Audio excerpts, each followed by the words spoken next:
So the first time I encountered Doom, my brother and his friend went to a computer show on the other side of town that I wasn't allowed to go to. They came back with a small black disc. We marathon gamed from 8 p.m. until about 4 in the morning when my parents were stomping on the second story because they could still hear the shotgun blast through the subwoofer. We're in college. I live on the all-girls floor of my co-ed building. There was, of course, also an all-boys floor, of course, is where we all went. So the lights in the hallway had been shut off, and there's horrible noises coming out of people's rooms, punctuated by, yeah! Once in a while, and no! Back then, in the early 90s, my friends were telling me, oh man, when you play Doom, it's so awesome that you get nauseous in that first-person shooter. I was like, oh, really? Punks. I'm playing it, I'm like,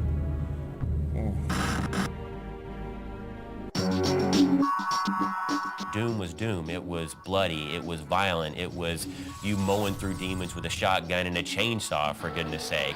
It was so revolutionary that it was terrifying. It was almost going into a haunted house, I guess, on your own. You shot a gun, something blew up into a cloud of pixelated blood, and it was just perfect cause and effect. And I couldn't stop playing it. It's just that struggle of good and evil that somebody can, for half an hour at a time kind of jump in and put his forehead, against the devil and just beat his ass down. There are so many people that can harken back to that time in the college dorms or at the office after hours or whatever where they were playing Doom, and we've got a lot of permeation into the general culture. id originally released Wolfenstein 3D. Wolfenstein 3D was really the grandfather of the whole genre of the first-person shooter. It was fun. It was a first-person game. You saw over the barrel of your gun. You went to these brightly colored, simple rooms. Nothing was lit. You'd open a door, a dog or a soldier would come at you, you'd shoot him, and that was your experience. We wanted to do something more gritty. We had tossed around a number of different ideas, even things like car racing games and stuff like that. But when we sat down and started thinking about it, what we wanted to do is take that type of that first-person action, that adrenaline-pumping action, and take it to a new level. Even at the title screen, I knew that this was something amazing that they had just stumbled upon. I saw Doom, it melted away, and then the demo of the first level was playing. And the hardcore music kicked in, and you saw the little skull with the glowing red eyes. It was an amazing experience. I knew where I wanted to go with the next step in graphics, which involved getting away from these block-based worlds. We wanted to be able to have worlds that were a lot more freeform so that we could have pentagonal rooms and columns in the middle of areas and things that weren't just these 64 by 64 blocks that we had had for everything before. We added lighting for the first time so we could have dark areas and flickering lights, and we knew we could do a lot of things here that would have more of this horror, creepy atmosphere to it, that it wasn't all brightly lit, pure action on there. We could start bringing in some sense of dread or foreboding and areas that people could be scared of rather than just startled. We're trying to set up a sense of tension in the world, of hearing sounds, hearing monsters creeping around corners. What they did better than anybody else was the sense of urgency. And everything played into that, from the constant onslaught of enemies to that, when you beat a round, it would give you your point total. Which today's games don't bother with that because they figure you don't care. But what was great was Doom was always about the race to that final red panel. If you have to mow down 30 pink demons with a chainsaw, whatever you gotta do, get to that panel. And it was the ultimate adrenaline rush. It's the same thing over and over, but it's the same thing. So it's just like, oh wow, I got through that room. I just want to see what's next. I just want to see what's next. Maybe there's a new monster. Maybe there's a new weapon. It's the classic thing that happens to a lot of people that are playing a game that's really good. You're playing it, and then you look at the clock, and you're like, it's 2 a.m.? You're like, oh, and then that dirty feeling sets in, like, okay. You feel like you need to call someone and confess, something, you just realize this thing completely got a hold of you. It was really the game that popularized the whole first-person shooter genre. You are that character, and there's a greater sense of threat when you're playing a game like that. And you look at it, you lose your peripheral vision, you are really immersed inside of that game. Enemies were just flying at you. It really showed you how fast-paced in theory as a first-person shooter could be. The levels were designed well. It was, just interesting different areas. I mean, it really just pulled a whole bunch of like nascent concepts in the first-person shooter era. It just sort of pulled them all together in one game. It's now you inside the world, and when something jumps out and startles you, you have people falling out of their chairs, dodging their head side to side as things are coming at them on the monitor. What we call is the head dodge. So you get this and this and this as the rockets are coming at them on the screen, and you get the character empathy that is literally unparalleled in any other form of game. The worst experience on the first level is walking through a door. There's a winding pathway and green ooze on either side, and in the corner of the room you just hear the imp creature. You can look up and you can see him a little bit, but you just hear him with this awful groaning noise, and you don't know exactly where it's coming from. You see him, and by the time you see him, there's a fireball in your face. Doom was so irreverent and underground that it was almost like you're doing something that you weren't supposed to get caught doing when you were playing Doom. It was no apologies. There was no sort of content censorship. It was like the first time you really saw a game, I was like, wow. I mean, I think it was a seminal event.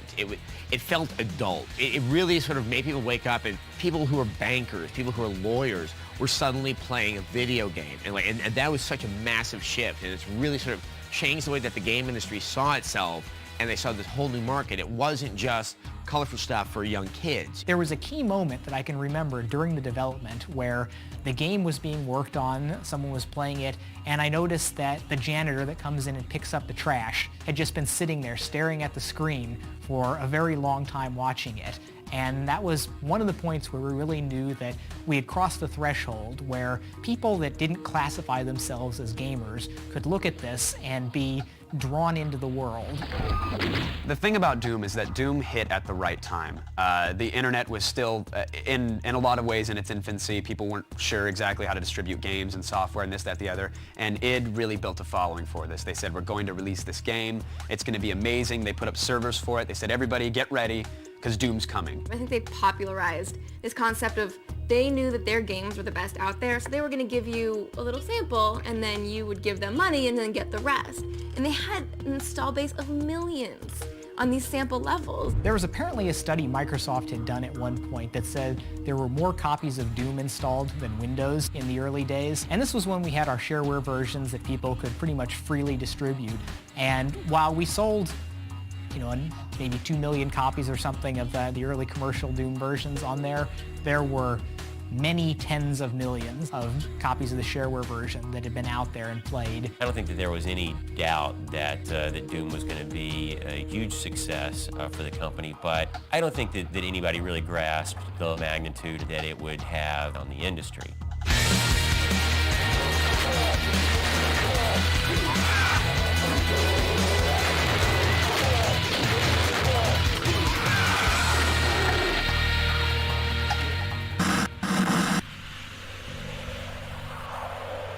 I remember seeing a post on Carmack's blog or on a news website that said they sat down at a table and said, well, what are we doing next? Someone threw out, how about Doom 3? And the group kind of nervously laughed or whatever, and then that's when they looked at each other and said, okay, it's time. Doom 3, as far as the decision to do, was somewhat controversial inside the company. Me personally, I was a little bit worried about tackling Doom 3 because it's such a big responsibility. There's so many people that are just major fans of it. Working on the new Doom title was definitely stressful because the whole world had an idea of what they wanted Doom to be, the new Doom game.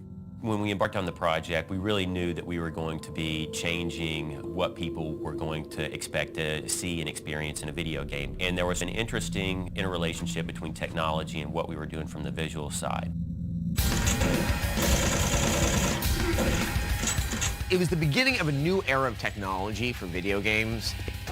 This was a new era of the technology behind the graphics, where just you sat up and you're like, wow, that's amazing. I mean, the fact that Doom 3 was released, and most PCs, even like our top-of-the-line PCs, could not play it at the level it could be played. It was made for something further down the line. I want to be 5 years from now and just crank that thing up for 1200 by 1200 resolution and just go, yeah.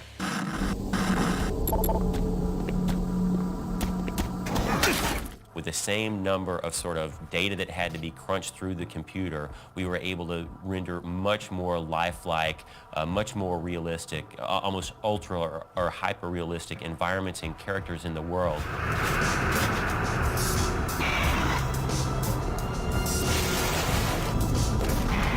And so when people saw the game for the very first time, when they sat down and experienced it in a theater at E3 in 2002, we had to remind them that what they were showing was actually being run in real time and was not sort of an in-game cinematic or a movie that had been drawn up beforehand and was just being played over again.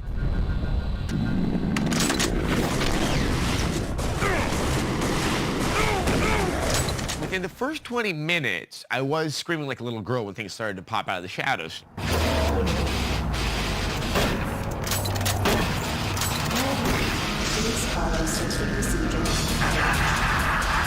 It's this great spook house. It's this, fun house ride where it's like, oh God, I don't know if I want to go into that room. We could go beyond players' imagination with things that, literally would jump out at them through walls, from the floor, that they couldn't even conceive of, maybe even in their worst nightmares. A lot of people got exactly what they wanted from Doom 3, which was the Doom experience all over again, but this time, it's the Doom experience times 1,000. It had these creatures that were now, drooling, that when they snarled, it wasn't just one frame animation, mouth open, mouth closed. They would get in your face, their mouths would gape wide open, you would hear them, the lights would go out, something would shatter, and now the room is filled with spiders. It took these kind of crude designs from the time and really fleshed them out into far more terrifying creatures. But you knew what they were, and it was exciting to see them that way. Bravo team, entry secure. Move in and take positions.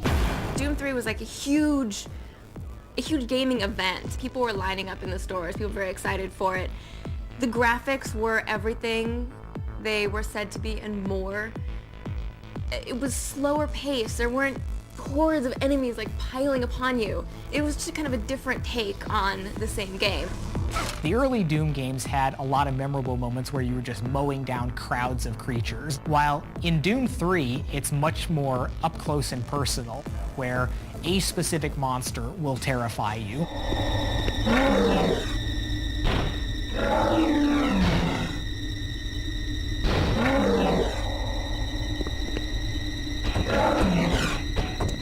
It's sometimes seeing that one particular monster that comes out, scares you to death, that you run away from and hope you're not getting run down from behind. Every publisher and every game developer wants their Doom. That's the effect that this game and this franchise has had on the market, in my opinion. It's the one game that no company can ever have ever again, because it hit at the right time, it had the graphics, it had the sound, it had the technology, and it had the fans. People devote sometimes hundreds or even thousands of hours of their lives in playing these games, and so the game has a place in their life that's even more than it holds with the people who develop the game. We don't do testing, focus testing and group testing and things like that. We're gamers. We love to play games. We know what we like when we see it, and we basically work on a game until it's something that we think is cool. I look around at how big it's all become, and it all comes from just a few of us sitting in our office trying to make a neat game. And over the years, the neat games have become much neater and things have gotten bigger and better. But it's been this process of we just sit down and we work on our tasks and things that we have to do today, things that we're working on for the next project. And we build the games, we care about how they come out, we want them to be good. And they have been good, they've been successful. And here we have millions of people that have really enjoyed the products, and it's heartwarming.